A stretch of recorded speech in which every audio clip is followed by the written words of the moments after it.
हज के महीने मुअय्यन हैं जो मालूम है, तो जो शख्स इन महीनों में हज की नियत कर ले तो हज के दिनों में ना औरतों से इख्तिलात करे, ना कोई बुरा काम करे और ना किसी से झगड़े।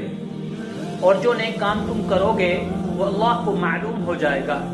और ज़ादे राह यानी रस्ते का खर्च साथ ले जाओ, क्योंकि बेहतरीन ज़ादे राह परहेजगारी है।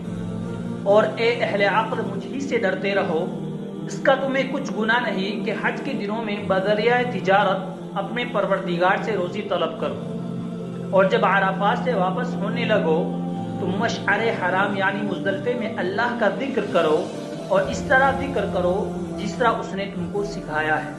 और इससे पेशतर तुम लोग इन तरीक़ों से महज नावाकिफ थे। फिर जहाँ से और लोग वापस हों वहीं से तुम भी वापस हों और अल्लाह से बख्शिश मांगो। बेशक अल्लाह बख्शने वाला है, रहमत करने वाला है।